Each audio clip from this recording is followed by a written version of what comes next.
Greetings and salutations, and welcome to the Rant Squad. I am the Water Dog. This is Brennan Menard. and Clint's on vacation. Yep. That's what we got. Clint's on vacation, and so we're going to be going with him. He's got his information for us, and we're going to roll from there. And today we're going to be doing our Week 9 surprises for you.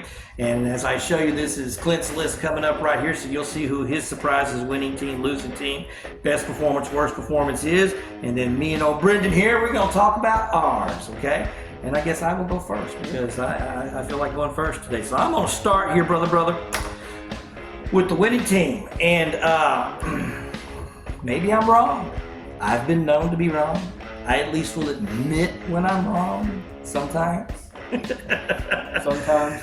San Diego Chargers impressed me, and I thought that was a really good win, especially against a team that looked like they have the chance to change their season somewhat against the Cleveland Browns, and they thoroughly really kind of dominated that game. This puts the Chargers now at 5-3, and that means they're holding a playoff position. If the playoffs were to start today, they'd be in the playoffs. Defeated Cleveland 27-10. You know, 2 passing touchdowns, 2 rushing touchdowns, so there was a lot of balance on the offense, and plus the defense was pretty good. No turnovers, and they held the Cleveland Browns to 79 rushing yards. So overall, a really, really good performance by the Chargers. I was much impressed with that, and the fact that they've now really put themselves into the playoff picture, especially when you look at the West, because right now if playoffs were to start today in the AFC, 3 AFC West teams would be in the playoffs. Yeah, I think the big thing with that, have they played each other? I don't know if have they played Kansas City? I don't think San Diego has played Kansas City. They have beat Denver. Because like my only thing, and we might get into this later, like I'm looking at 5-3, but I'm really looking at 5-5. Yeah. Until somebody beats those guys, and so. Yeah. Well, who do you got, Mr. Brennan? Well, I'm going to go with the Los Angeles Chargers in this game for a lot of the same reasons. I was actually really surprised. 79 rushing yards is what they allowed, you know, with Nick Chubb and all that. I knew with Jameis Winston they would throw it a lot more. We'll get into that a little bit later in this video. But yeah, like they surprised me because even in our pick'ems, I didn't pick them. You know, I went with Cleveland, the gunslinger, Jameis Winston. I did too. I'm with you. Yeah. You know, the Chargers, I know they're good. I think this was the first time we really saw it all come together. I think a lot of it had to do like some Jameis Winston, which we'll get into later. But yeah, I'm going to pick the Los Angeles Chargers.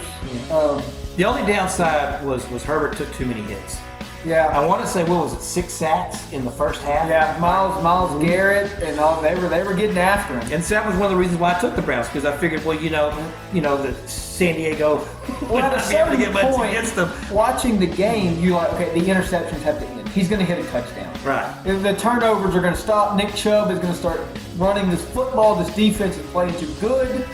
And it didn't work out. The Chargers got out there with a win. Oh, yeah. All right, let's go to the losing team. And my team is my all-time favorite team. I hate to tell you this, but it's the New York Giants, and they just, I don't know. And this is despite the fact, they lose this game 21-18, but this, I just think is interesting. They scored, the Giants get this, scored on every possession in the second half and still lost this game. Every possession. The other thing is when you look at the Giants and you look at the games they've lost, there's only been 2 games where they've been completely blown out. The other games they've lost right now is to the Commanders 21-18, that's a field goal. They lost to the Cowboys 20-15. They lost to the Bengals 17-7.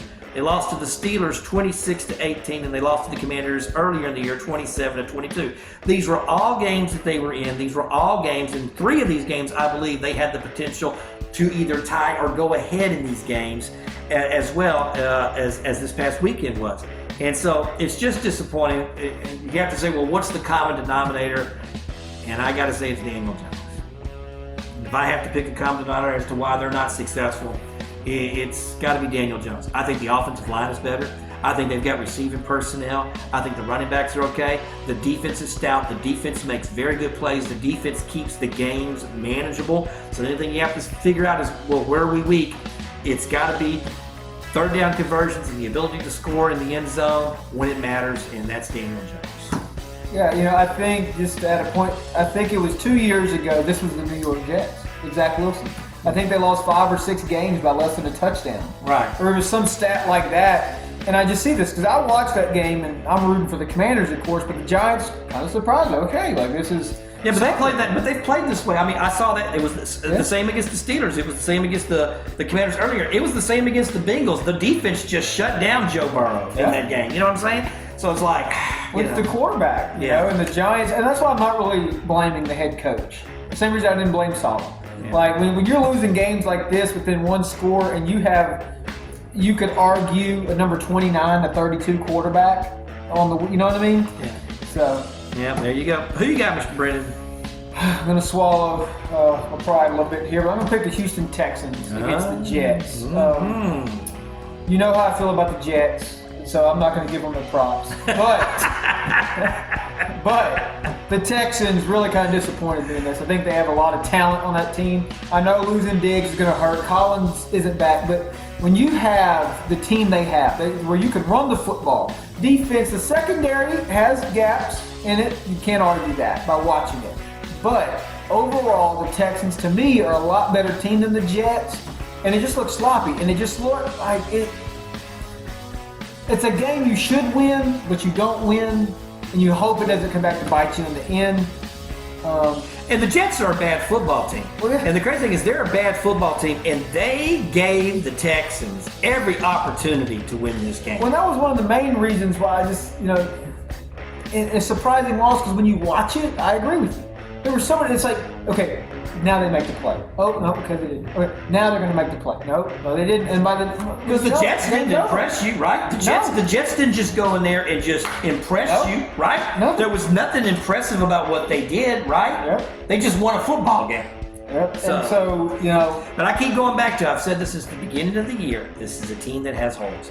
Not only do they have holes in the secondary, but I keep saying, Stroud is not the same Stroud. There's film this year, and plus the teams that they are playing overall, as compared to what they were playing last year, are better teams, harder matchups. Yep. And well, you can't lose the games like this against the Jets. I think they have a tougher schedule, of course, because they were the winning team in their division. But they will win the division this year, I'm very confident in. But these are games you have to win for playoff seeding later on down the road. Well, we're gonna find out here, because I think this week's matchup is just gonna put another L in the column for them. Maybe so. We'll have to see. Let's go to best performance, man, and I'm gonna actually make Clint very happy. Joe Burrow was my best performance. I was really impressed with Mr. Joe Burrow, who I've been picking on the Cincinnati Bengals all year long. If you've been watching our program, you know that I am not a Bengals guy. But Joe Burrow brought this team to a 4-5 record and actually got them in playoff contention, because I want to say they're right now in the 9th spot, okay, the 9th spot. So they're really only a game or two out of being in the playoff hunt.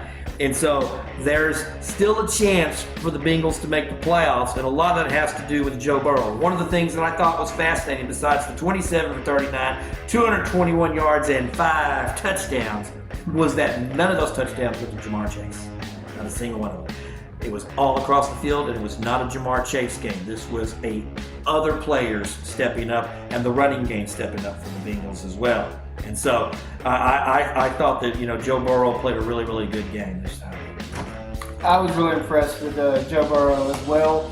I would like to send him a Christmas card, because he put up so many points that we were able to finally fire our offensive coordinator, our offensive line coach.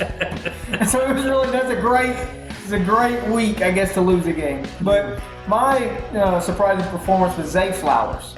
And just, he went 5 of 6 for 127 and 2 touchdowns. And I feel like he was the one. We all know Derrick Henry and Lamar Jackson. Mark Andrews has been in and out.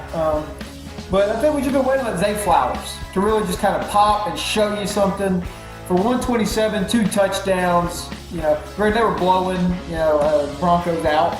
But that was just impressive to me to finally see that game from him.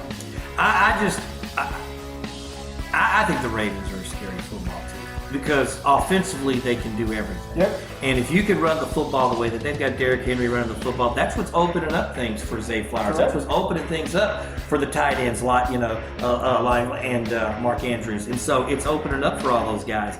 And so I'm telling you, Derrick Henry should be the MVP. He's not going to win it, because it's a quarterback-only award. We established that last year. Man, I'm almost on board with you. Now I know that before the season started, I was making that prediction that he would make a touchdown every Yeah, game and that he would go 1,500 yards. But it looks like he might hit 2,000 yards and average a touchdown. Outside of injury, yeah, it's incredible to see.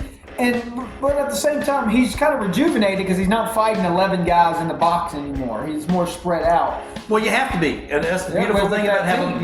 That's the beautiful thing about having a Lamar Jackson as your quarterback. You know what I'm saying?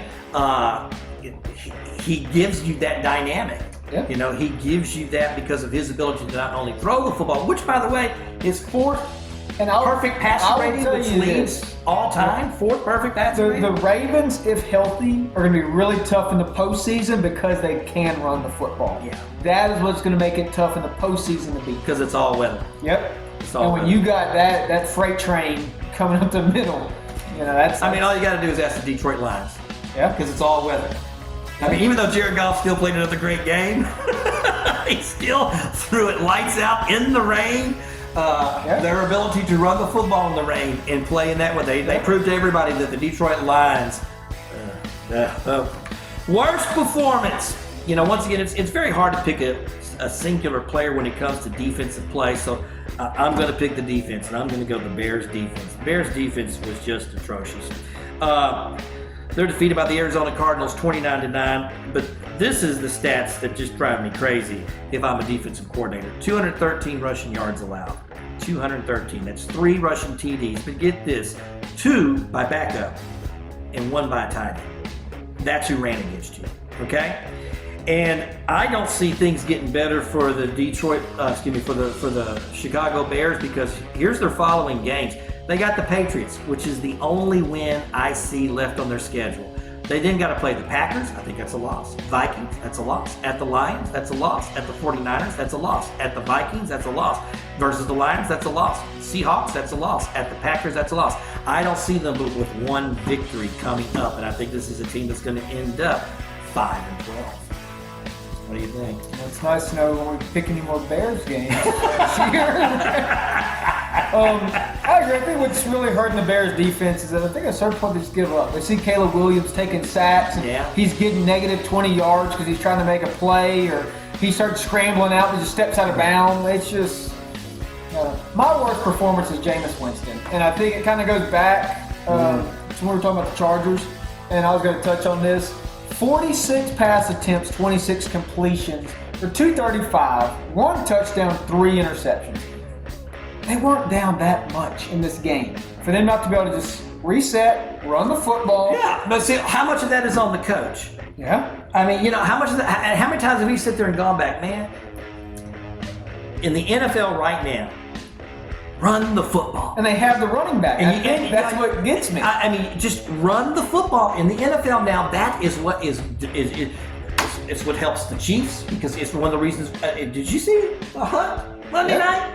I mean, that's really what propelled the Chiefs to that victory. You can say all the things you want about the way that Mahomes was hitting DeAndre Hopkins and stuff, but if Kareem Hunt wasn't running the football the way they were running it, there would have been some 3-and-outs. The biggest thing about this is Cleveland running the football just allows you to control the pace of the game. Yeah. That's all it does. And so, Jameis Winston throws 2 interceptions. We need to run the football and slow this game down until he can figure it out. They couldn't do it. He throws the 3rd pick. They only lost by 17 points on the final, and I'm shocked they didn't lose by 40. Because why are you still not just running, slowing this guy down? A lot of this stuff is coaching. A lot of this stuff is coaching. And that's why I got to give credit to the Raiders here, because they pulled Minshew. They put in Desmond Ritter, and it wasn't pretty, but we're willing to make it. It ain't working. Right. We've got to change something up. I get it. Watson's out, but Jameis Winston is just throwing turnovers. Well, I mean, the thing about it is he was asked to throw the football in that game. Yeah. So a lot of that still I also blame on coaching. You can't just sit. They're the ones calling the plays. Yeah. They're the ones that called for all of those passes. You see what I'm saying? And so. Yeah, I agree. Sometimes there's nothing wrong with a 3-and-out and punting, especially when you've got a defense that Cleveland's got. There's nothing wrong with that. What you want to be able to do is sustain something.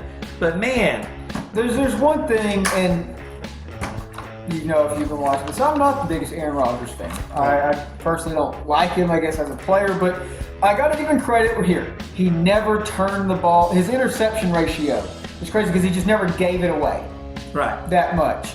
And I know he's had some this year, but historically, that's what Jameis Winston needed to do. But Jameis Winston historically has always thrown interceptions. He's a gunslinger. He will. My thing is sometimes taking a sack or throwing it away is a lot better than just throwing the interception. Oh, yeah. Well, brother. That's all we got time for, my friends. That's your week 9 surprises. We're getting into week number 10. I'm the Water Dog. This is Brendan Menard. And Clint, we're wishing him well. Y'all take care.